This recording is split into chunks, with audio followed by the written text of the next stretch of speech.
कहानी की शुरुआत में हम कैरिक को देखते हैं, जो एक जवान शेप शिफ्टर है। वो अपने परिवार के साथ पहाड़ों में रहता है। वो चाहे तो इंसानी रूप ले सकता है, लेकिन ज्यादातर समय वो एक कूगर के रूप में गुजारता है। कूगर अमेरिका में पाई जाने वाली एक बड़ी बिल्लियों की नस्ल है, जैसे हमारे यहाँ पे तेंदुआ और चीता। खैर, उसके परिवार वाले उसे मना करते हैं कि इंसानों से बात मत किया करो, लेकिन धीरे धीरे उसका मन इंसानों को समझने का हुआ, तो उसने अपने परिवार को छोड़ दिया और फिर बाद में एक इंसानी परिवार ने उसे गोद ले लिया। एक दिन सुबह जब वो अपने नए परिवार के साथ नाश्ता कर रहा था, उसने अखबार में एक खबर देखी। उस खबर में लिखा था कि पिछले कुछ दिनों से अलग अलग तरह के जानवर इंसानों पर हमले कर रहे हैं। ये हमले लगातार बढ़ रहे थे। उस दिन सुबह कैरिक ने अपने भाई बहन को बाय कहा और फिर अपनी माँ के साथ गाड़ी में बैठकर निकल गया। उसकी माँ मेलेडी उसे एक नया स्कूल दिखाने लाई थी। सफर के दौरान कैरिक ने देखा कि 2 कौवे उसके पीछे उड़ रहे हैं। उसे लग रहा था कि शायद ये भी शेप शिफ्टर हैं। शाम को सभी परिवार के लोग थक गए और रास्ते में एक होटल में रुक गए, लेकिन वो कौवे अभी भी उनके पीछे थे। रात में कैरिक ने बाहर से कोई आवाज सुनी। वो खिड़की तक गया और देखा कि भेड़ियों का एक झुंड गली की तरफ जा रहा था। अचानक सामने वाली बिल्डिंग की बिजली चली गई। अगली सुबह ये परिवार फिर से रोड पर निकल गया और कुछ घंटों बाद क्लियर वाटर हाई स्कूल पहुंचा। गाड़ी से उतरते ही कैरिक को उस पर शक हुआ। उसने देखा कि वही कौवे जो पीछे लगे थे अब स्कूल के स्टूडेंट बने खड़े हैं। तभी प्रिंसिपल लीजा वहां पर आई और कैरिक का स्वागत किया। उसने कैरिक की माँ से पूछा कि कैरिक आपको मिला कैसे। इस पर एना ने बताया कि उसके असली माँ बाप कभी नहीं मिले। कुछ साल पहले मुझे एक फोन आया कि एक लड़के को रेस्क्यू करना है। जब मैं वहां पर गई तो कैरिक बिल्कुल डरा सहमा बैठा था। एना ने उसे बड़े प्यार से समझाते हुए अपने पास बुलाया और कैरिक उसे इतना अच्छा लगा कि उसने अपने पति को मनाया कि इसे हम ही रख लेते हैं ना। कैरिक बाकी किसी पर भरोसा भी नहीं करता था। इसी वजह से एना और उसके पति ने आखिर में उसे गोद ले लिया। जैसे ही कैरिक ने 10th पास की तो मुझे इनविटेशन मिला आपके स्कूल से। उसने सोचा कि शहर से थोड़ा दूर शायद कैरिक खुश रहेगा, क्योंकि अपने पुराने शहर वाले स्कूल में वो ज्यादा खुश नहीं था। खैर, अब लीसा ने एना से कहा कि मुझे कैरिक से अकेले में बात करनी है। एना के जाते ही लीसा ने कहा कि मैं तुम्हारा राज जानती हूँ। उसने बताया कि इस स्कूल में सभी शेप शिफ्टर हैं, तुम भी वही हो, इसीलिए तुम्हें इनविटेशन आया है। मेरे या स्कूल के किसी भी आदमी के आगे अपना राज छुपाने की जरूरत नहीं है। अचानक स्कूल का अलार्म बज गया। प्रिंसिपल तुरंत निकल गई देखने के लिए कि क्या हुआ है। उसने देखा कि कैरिक की माँ और बहन कैंपस में यूं ही घूम रही थी, तो लीजा ने अपने असिस्टेंट से कहा कि उन्हें जल्दी यहाँ से ले जाओ, कहीं वो किसी को बदलते हुए ना देख लें। इतने सारे अलग अलग प्रजाति के जानवरों को एक जगह पर इकट्ठा देखकर कैरिक बहुत खुश हुआ। उसने पहली बार अपने जैसे और शेप शिफ्टर्स देखे थे। जब वो स्कूल के अंदर घूम रहा था, उसकी मुलाकात जेफरी नाम के एक लड़के की गैंग से हुई। उन दोनों के बीच शुरुआत से ही दुश्मनी सी छिड़ गई, लेकिन तभी उनका टीचर जेम्स वहां आ गया और उनके झगड़े को रोक दिया। थोड़ी देर बाद स्कूल के सभी बच्चों को इंट्रोड्यूस करवाया गया। एना अपने बेटे को वहीं छोड़कर वहां से वापस चली गई। जब वो और मेलेडी वापस गाड़ी की तरफ चले, तभी एक अमीर आदमी एंड्रयू मिलिंग कैंपस में आया। दरअसल एंड्रयू ही स्कूल की फंडिंग चलाता है। अपने परिवार को अलविदा कहने के बाद कैरिक की मुलाकात एंड्रयू से हुई। उसने बताया कि मैं जानवरों की तरह यूं इधर उधर फिरता थक चुका था। मुझे लगने लगा था कि जिंदगी में बहुत कुछ है जो सिर्फ कूगर बन के भटकने से नहीं मिलने वाला। जब वो अपने नए कमरे में आया, उसे स्कूल के रूल्स बताए गए। जैसे ही प्रिंसिपल बाहर गई, एक गिलहरी खिड़की पर आई। उसने खिड़की खोली तो वो छोटी सी गिलहरी अंदर आ गई और अपना परिचय दिया। उसने बताया कि मेरा नाम हॉली है और मुझे अभी के लिए तुम्हारा गाइड बनाया गया है। फिर वो उसे पहली शेप शिफ्टिंग क्लास में ले गई। क्लास शुरू होने से पहले उनके टीचर मिस्टर एलवुड ने सबको याद दिलाया कि अपनी शक्तियां सिर्फ क्लास में इस्तेमाल करनी है, बाहर इंसानों के सामने इस्तेमाल करने की इजाजत नहीं है। उनके आगे अपना शरीर बदलना बहुत खतरनाक हो सकता है, तुम्हें पकड़ लिया जाएगा, एक्सपेरिमेंट करेंगे तुम्हारे ऊपर। अब क्योंकि कैरिक स्कूल में नया था, उसे बुलाया गया कि सबके सामने अपना शरीर बदल के दिखाओ। लेकिन उसके कुछ करने से पहले ही ब्रैंडन नाम का एक लड़का बदलकर जंगली भैंसा बन गया। उसका अपनी शक्तियों पर थोड़ा कम कंट्रोल था, इसी वजह से वो ज्यादा देर तक इंसानी रूप में नहीं रह पाता था। जब कैरिक ने देखा कि ये लड़का कितनी आसानी से रूप बदलता है, तो उसका कॉन्फिडेंस थोड़ा गिर गया। उसने बहुत समय से अपना रूप नहीं बदला था, लेकिन तभी लीसा ने उसकी मदद की। उसने कैरिक को उसकी पुरानी जिंदगी याद दिलाई, जब वो अपने माँ बाप के साथ जंगल में घूमता था, भागता दौड़ता था। ये सब सुनकर कैरिक ने भी अपना असली रूप दिखाया। इसके बाद प्रिंसिपल ने सभी बच्चों से अपना रूप बदलने को कहा। तब कैरिक को समझ आया कि जेफरी और उसके दोस्त साथ में इसलिए रहते हैं क्योंकि वो भेड़ियों का एक झुंड है। उस वक्त लीसा ने कहा कि तुम धीरे धीरे अपने इंसान और जानवर वाले रूप को बैलेंस करना सीख जाओगे। कुछ घंटे बाद जब वो अपने कमरे में आराम कर रहा था तब ब्रैंडन वहां आया। उसने बताया कि वो कैरिक का नया रूममेट है। तभी अचानक से हॉली भी वहां टपक पड़ी और कहने लगी कि अब कैफेटेरिया जाने का वक्त हो गया है। खाने के बाद कैरिक की मुलाकात डोरियन से हुई। डोरियन एक लड़का है जो बिल्ली बन सकता है। इस स्कूल में आने से पहले वो एक इंसानी परिवार के घर पर पालतू बन के रह रहा था, लेकिन फिर एक दिन उन्होंने मछली वाला कैन मुझे खुद खोलते हुए देख लिया, फिर निकाल दिया घर से। अब कैरिक का माउंटेन लायन वाला रूप सबके सामने आ गया था। अब वो बहुत खतरनाक जानवर था तो सभी बच्चे उसकी इज्जत करने लगे, लेकिन साथ ही जो बच्चे कमजोर जानवर बनते थे वो उससे डरने लगे। इस वजह से कई बच्चे उससे दूर रहने लगे क्योंकि वो उनके लिए खतरा था। ब्यू नाम का एक लड़का जो कि एक छोटे से प्यारे खरगोश में बदलता है, हमेशा बहुत डरा डरा रहता। कैरिक ने देखा कि जेफरी अपने दोस्तों के साथ उसे परेशान कर रहा है। ये देखकर कैरिक वहां गया और ब्यू को उन भेड़ियों से बचाया। दोनों गुटों में लड़ाई होने ही वाली थी कि तभी उनका टीचर जेम्स वहां आ गया। उस रात जब कैरिक अपने परिवार का सपना देख रहा था तो ब्रैंडन ने अचानक उसे जगा दिया। नींद में ही ब्रैंडन का रूप बदल गया और उसने बिस्तर तोड़ दिया। उसने बताया कि हफ्ते में 1-2 बार होता है भाई, तो तेरी नींद तोड़ने के लिए एडवांस में सॉरी। ये सुनकर कैरिक सोचने लगा कि अगली कुछ रातें इतनी आरामदायक तो नहीं होने वाली। अगली सुबह कॉम्बैट क्लास में बर्था और ब्रैंडन को लड़ाई के लिए बुलाया गया, लेकिन ब्रैंडन अपना जंगली भैंसा लड़ने से पहले ही भाग गया। उसने कहा कि मैं लड़ाई वड़ाई में विश्वास नहीं करता, प्यार से नहीं रह सकते क्या हम। अब उसकी जगह पर कैरिक को बुलाया गया। जब टीचर ने देखा कि कैरिक को अपनी शक्तियों पर भरोसा नहीं है तब आंद्रे वहां पर आया। उसने उसे एक छोटी सी पोटली दिखाई जिसके अंदर एक कूगर का पेशाब है और कहा कि इसे ध्यान से सूंघो। कैरिक ने ऐसा किया और तुरंत उसका रूप बदल गया। लड़ाई के मैदान में आकर छोटा होने के बावजूद उसने बर्था को अपनी ताकत दिखाई। इसके बाद लीरॉय और डोरियन को बुलाया गया, लेकिन जैसे ही डोरियन ने स्कंक को सूंघा वो तुरंत वहां से भाग गया और लड़ाई छोड़ दी। इस तरह लीरॉय आसानी से जीत गया। क्लास के आखिर में एंड्रयू ने कैरिक को बुलाया। उसने कहा कि मैं तुम्हें लड़ना सिखाऊंगा। उसने उसे वही पहले वाली पोटली देकर कहा कि आगे चलकर बहुत तरक्की करोगे तुम। जब जेफरी ने देखा कि स्कूल का स्पॉन्सर कैरिक पर ज्यादा ध्यान दे रहा है तो उसके मन में जलन उठी। उसने कैरिक को चुनौती दी कि अगर दम है तो 2 भेड़ियों से लड़के दिखाओ। जेफरी ने कहा कि अगर तुम जीत गए तो हम तुम्हें कभी तंग नहीं करेंगे। शाम को कैरिक अपने नए दोस्तों के साथ ट्री हाउस गया। उसने उन्हें बताया कि वो चुनौती ले चुका है। ये सुनकर ब्रैंडन तो चिंता में पड़ गया। उसने कहा कि अगर लड़ते हुए पकड़े गए ना तुम्हें स्कूल से निकाल देंगे, लेकिन कैरिक ने कहा कि एक बार शेर ने जो बोल दिया वो बोल दिया। जब हॉली समझ गई कि हम इसका मन तो नहीं बदल पाएंगे तो उसने कहा कि हम भी जितना हो सकेगा तुम्हारा साथ देंगे। ब्रैंडन ने कहा कि मैं भी देखने जाऊंगा कि कैसे तुम उन भेड़ियों के छक्के छुड़ाओगे। उस रात तीनों दोस्त चुपके से हॉस्टल से निकल गए। कैरिक ने अपनी जेब से वही पोटली निकाल कर सूंघी और अचानक बदल गया। जब वो उस जगह पर गया जहां लड़ाई होने वाली थी उसने पूछा कि वो कौन से 2 भेड़िए हैं जो लड़ेंगे, लेकिन तब जाकर उसे समझ आया कि उसके साथ तो धोखा हुआ है। 2 भेड़ियों की बजाय जेफरी और उसका पूरा झुंड उसके चारों तरफ आ गया। फिर भी कैरिक पीछे नहीं हटा। वो उन सबसे ज्यादा ताकतवर था, लेकिन भेड़ियों ने पीछे से हमला किया और सब मिलकर उसे गिराने लगे। अपने दोस्त को मुश्किल में देखकर हॉली ने ब्रैंडन को पहाड़ी से धक्का दे दिया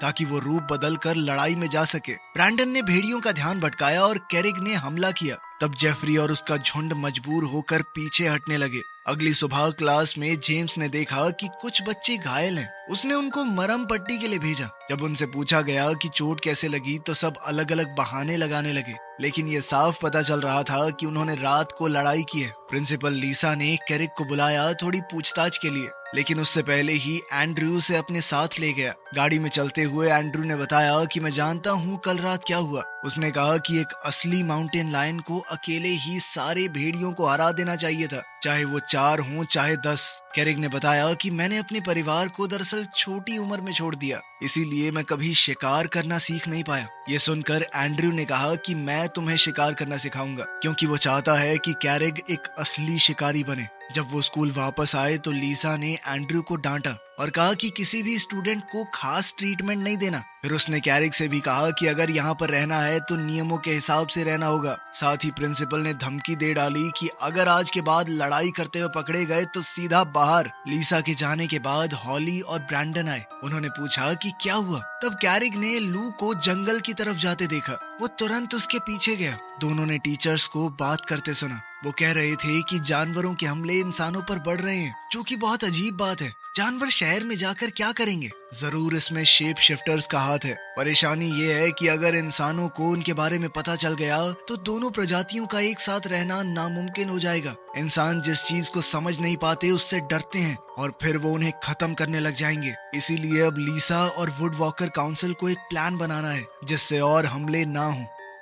वापस आते वक्त कैरिक ने लू को बताया कि जब मैं अपनी माँ के साथ यहाँ पर आ रहा था तो उसने 4 भेड़ियों को इंसानों पर हमला करते देखा था और अब तो ये बात पक्की है कि वो जेफरी और उसके दोस्त ही थे। अगले दिन एंड्रयू कैरिक को जंगल ले गया उसकी पहली ट्रेनिंग के लिए। उसने कहा कि वो जितनी बार रूप बदलेगा उतनी ही आसानी से अपने दोनों रूपों को कंट्रोल कर सकता है। तब जाकर तुम अपनी पूरी ताकत को समझ पाओगे। शिकार शुरू होने से पहले कूगर ने अपना शिकार चुना और धीरे धीरे दूर गया ताकि एक जाल बिछा सके। उसने हिरन को पकड़ लिया, फिर दोनों ने मिलकर शिकार को खाया और कुछ घंटों बाद स्कूल लौट गए। बात करते वक्त एंड्रयू ने बताया कि मेरी एक बेटी थी, अगर आज वो जिंदा होती तो तुम्हारी उम्र की होती। उस दिन लंच टाइम पर लू ने देखा कि उसके दोस्त ने खाना नहीं खाया। उसने पूछा कि भूख नहीं है क्या तुम्हें? तब कैरिक ने बताया कि सुबह एंड्रयू के साथ मैं शिकार पर गया था और आज मैंने अपना पहला शिकार पकड़ा। ये सुनकर लू वहाँ से उठकर चली गई क्योंकि उसे याद आया जिस दिन एक कूगर ने उसकी माँ पर हमला किया था। तब से वो कभी भी सही से चल नहीं पाई। अपने दोस्त से माफी मांगने के लिए कैरिक उसके पीछे जंगल में गया लेकिन उस तक पहुंच नहीं पाया। शाम को अपने कमरे में सोने की कोशिश करते वक्त कैरिक ने जेफरी की चीख सुनी और खिड़की से देखा कि भेड़िए कुछ साजिश कर रहे हैं। ये जानने के लिए कि क्या गड़बड़ है कैरिक उनके पीछे गया और जल्द ही वो लोग नजदीकी शहर तक पहुंचे। वहां भेड़िए ने एक सिक्योरिटी गार्ड को डराकर फैक्ट्री में घुसने की कोशिश की। तभी कैरिक ने उनको रंगे हाथों पकड़ लिया। जैसे ही भेड़ियों को पता चला कि कोई उनका पीछा कर रहा है, उन्होंने मिलकर कैरिक पर हमला करने का फैसला किया। लेकिन सही वक्त पर एंड्रयू वहां आ गया और लड़ाई शुरू होने से पहले ही रोक दी। उसने तुरंत सभी बच्चों को गाड़ी में बैठने को कहा। जब भेड़िए वापस स्कूल पहुंचे, कैरिक को एक प्राइवेट बातचीत के लिए बुलाया गया। तब कैरिक को सच पता चला। दरअसल इन सभी हमलों के पीछे एंड्रयू का हाथ है। ये जानकर कैरिक उदास हो गया। उसने कहा कि मुझे आपके ऊपर भरोसा नहीं करना चाहिए था। दरअसल कुछ साल पहले एंड्रयू ने अपनी पत्नी और बेटी को खो दिया था। जब वो जंगल में घूम रहे थे तो एक शिकारी ने उन्हें मार डाला। तभी से वो इंसानों से नफरत करने लगा क्योंकि उसके हिसाब से इंसानों ने दुनिया पर कब्जा कर लिया है। वो जानवरों को दबा रहे हैं। न जाने कितने जानवर तो खत्म ही हो गए। पिछले 50 सालों में बहुत सारे शेप शिफ्टर्स ने इंसान बनकर इस तरह के नियम कानून लाने की कोशिश की कि जंगल और जानवर बच सकें, लेकिन फिर भी कुछ नहीं बदला, बल्कि चीजें और खराब होने लगी। इस वजह से एंड्रयू को चीजें अब अपने हाथ में लेनी पड़ी। उसी वक्त शीला खाना सर्व करने आई। कैरिक ने देखा कि शीला ने एक नकली पैर पहना है। एंड्रयू ने बताया कि शीला असल में एक नागिन है। जब वो अपने जानवर रूप में कहीं जा रही थी तो किसी ने उसके ऊपर गाड़ी चढ़ा दी। इंसानों को ऑफ रोडिंग करनी है। खाना खाते वक्त एंड्रयू ने कैरिक को अपने प्रोजेक्ट में शामिल होने को कहा, लेकिन कैरिक ने कहा कि मैं किसी को चोट नहीं पहुंचाना चाहता। इस पर एंड्रयू बोला कि मेरा मकसद इंसानों को दुख देना नहीं है, बल्कि उनकी मशीन्स को खराब करना है ताकि वो नए नए प्रोजेक्ट चलाकर जानवरों को नुकसान न पहुंचाए। जिसके बाद कैरिक ने कहा कि मैं इस बारे में सोचूंगा, बाकी चिंता मत करो, मैं आपके बारे में तो किसी को नहीं बताने वाला। अगले दिन सुबह कैरिक ने ब्रैंडन की प्रैक्टिस में मदद की। जंगल में दौड़ते वक्त रास्ते में सब तोड़ते हुए जंगली भैंसा कैरिक के माँ बाप की गाड़ी से टकरा गया, जो अपने बेटी से मिलने के लिए स्कूल आ रहे थे। मौका मिलने पर ब्रैंडन उसके परिवार से माफी मांगने लगा। सर, एक्सीडेंट के लिए सॉरी। लेकिन तभी बीच में कैरिक कूद पड़ा। उसने कहा कि ये सबका दुख अपना दुख समझता है, बहुत अच्छा इंसान है। आओ मैं आपको अपना कमरा दिखाता हूँ। जैसे ही वो कमरे में गए, एना ने देखा कि एक गिलहरी उसका सामान खंगाल रही है। तभी अचानक प्रिंसिपल वहाँ आ गई। उसने उन सब से कहा कि मिलने जुलने का टाइम हमारा फिक्स है, आप लोग ऐसे ही कभी भी नहीं आ सकते। जाने से पहले कैरिक की माँ ने कहा कि हम पूरे हफ्ते पास वाले शहर में ही रुकेंगे और अपने बेटे को भी साथ में ट्रिप पर चलने के लिए बुलाया। कैरिक ने इसके लिए तुरंत हाँ कह दी और अपने परिवार को अलविदा कहा, क्योंकि उन सबको जाकर अपनी गाड़ी ठीक करवानी है। परिवार के जाते ही कैरिक को एंड्रयू का फोन आया। उसने कैरिक से कहा कि इस हफ्ते हम कुछ करने वाले हैं, चलोगे? लेकिन कैरिक ने कहा कि इस वीकेंड पर मैं अपने माँ बाप के साथ जाऊंगा और मुझे वो इंसानों को नुकसान पहुंचाने वाला आइडिया कुछ पसंद नहीं आया। ये सुनकर एंड्रयू ने तुरंत फोन काट दिया। अब कैरिक अपना मन थोड़ा ठीक करने के लिए जंगल में चला गया। कुछ घंटे बाद वो कई मील चल चुका था। तभी अचानक विंग वहां आया और उसे बताया कि सब तुम्हारे गायब होने से परेशान हैं। तभी एक ड्रोन दिखाई दिया और विंग ने जल्दी से कैरिक से कहा कि जल्दी से भाग जा, क्योंकि एक शिकारी ने उनका पीछा करते हुए कुत्ते भेजे हैं। कुछ मिनटों बाद वो कूगर जाकर एक पेड़ के ऊपर चढ़ गया, लेकिन ड्रोन उसका पीछा करता रहा। अपने दोस्त की मदद करने के लिए विंग ने उस ड्रोन को तोड़ दिया और कैरिक भागता रहा। थोड़ी देर दौड़ने के बाद वो रुककर आराम करने लगा। तब शैडो ने उसको कपड़े फेंके ताकि वो वापस इंसानी रूप ले सके। अपने दोस्तों की मदद से लड़का सुरक्षित वापस स्कूल लौट आया, लेकिन कैंपस में वापस घुसने से पहले ही वो थक कर बेहोश हो गया। किस्मत से एंड्रयू उसे मिल गया। वो उसे अपने घर ले गया ताकि वो आराम कर सके। जब वो उठा तो कैरिक ने उसे सब बताया कि जंगल में क्या हुआ। तब वो सोच में पड़ गया कि शायद उसके असली परिवार को भी ऐसे ही शिकारियों ने मार दिया होगा, बिल्कुल वैसे ही जैसे एंड्रयू की बेटी और पत्नी को मार दिया। ये सोचकर उसे इतना गुस्सा आया कि वो इंसानों के खिलाफ लड़ने को पूरी तरह तैयार हो गया। अपने मिशन पर निकलने से पहले कैरिक को पता चला कि एंड्रयू ने कुछ शेप शिफ्टर्स को भेजा है जो उसके असली परिवार को ढूंढने की कोशिश कर रहे हैं। एंड्रयू ने वादा किया कि अगर वो जिंदा हुए तो जल्द ही मिल जाएंगे। थोड़ी देर बाद कैरिक को अपनी माँ का फोन आया। उसने कह दिया कि मुझे बहुत काम मिल गया स्कूल से, मैं घूमने नहीं चल पाऊंगा। अचानक ब्रैंडन और हॉली वहां आ गए। वो कहने लगी कि हमें अपने दोस्त की चिंता हो रही है, लेकिन कैरिक ने उन्हें वहां से चले जाने को कहा। थोड़ी देर गाड़ी चलाने के बाद वो लोग एक खास जगह पर पहुंचे। वहां एंड्रयू ने सबको टीम में बांटा और कैरिक को कहा कि जंगल के जानवरों को यहाँ से दूर भगाओ। इस बीच जेफरी और उसके भेड़िए मजदूरों को वहां से निकालने में लग गए ताकि कोई जख्मी ना हो। कुछ खरगोशों को भगाने के बाद कैरिक ने देखा कि उसके माँ बाप वहीं पर कैंप लगाने आए हैं। अब वो अपने माँ बाप को बचाने के तरीके सोचने लगा और अब डर से कांपते हुए कैरिक को अपने मेंटोर का फोन आया। एंड्रयू ने कहा कि मैंने तुम्हारे परिवार को उसी घाटी में टेंट लगाते हुए देखा है, लेकिन चिंता मत करो, उन्हें कोई खतरा नहीं है। वहाँ गुस्से से घूमते हुए भेड़ियों को देखकर कर्मचारी बहुत डर गए और वो वहाँ से बचकर भागने के लिए ट्रक में चढ़ गए। जैसे ही लोग निकल गए, डैन गाड़ी में चढ़ा और लकड़ी के टुकड़े गिराने लगा। कैरिक ने उससे कहा भी कि मिशन को रोक दो, मुझे डर लग रहा है, मेरा परिवार शायद खतरे में है। तभी ब्रैंडन और हॉली भी मदद के लिए आ गए। जब शैडो और विंग ऊपर से उड़ते हुए आए तो भेड़ियों ने डर के मारे सारा काम छोड़ दिया और दुम दबाकर वहां से भाग लिए, क्योंकि उन्हें डर था कि उनकी इस करतूत की खबर स्कूल तक न पहुंच जाए। उसी वक्त लू वहां पर आई और डेरिक को समझाने लगी कि काम बंद करवाने के और भी बहुत सारे तरीके हैं, अगर सब तोड़ दिया तो इंसान बदला लेंगे। लेकिन उसने बात नहीं सुनी। उसने लू को धक्का दिया और तभी कौवे उस पर टूट पड़े। गुस्से में डेरिक एक बड़ा भालू बन गया, लेकिन इस बार अपने दोस्तों को बचाने के लिए ब्रैंडन भी लड़ाई में कूद गया। हॉली की मदद से कैरिक ने डैन को गाड़ी से धक्का दिया और खुद कूगर बनकर उसका पीछा करने लगा। लेकिन तभी एंड्रयू आया और उस लकड़ी के फट्टे को निकाल दिया जिसने गाड़ी को नीचे गिरने से रोका हुआ था, जिससे गाड़ी खुद ब खुद चलने लगी। कैरिक की बगावत देखकर एंड्रयू उस पर चढ़ गया और दोनों में लड़ाई शुरू हो गई। लेकिन जैसे ही कैरिक ने देखा कि लकड़ी के बड़े टुकड़े घाटी की तरफ उसके परिवार की तरफ जा रहे हैं, उसने लड़ाई छोड़ दी और जान जोखिम में डालकर उन्हें बचाने भागा। ऊपर से गिरती हुई लकड़ी की आवाज सुनकर एना ने सबको छुपने के लिए कहा, लेकिन मेलेडी अपनी माँ की चीख नहीं सुन पाई क्योंकि उसने हेडफोन्स लगाए हुए थे। लकड़ी को अपनी तरफ आता देखकर मेलेडी चीखने लगी, लेकिन कैरिक ने ऐन वक्त पर कूदकर उसे बचा लिया।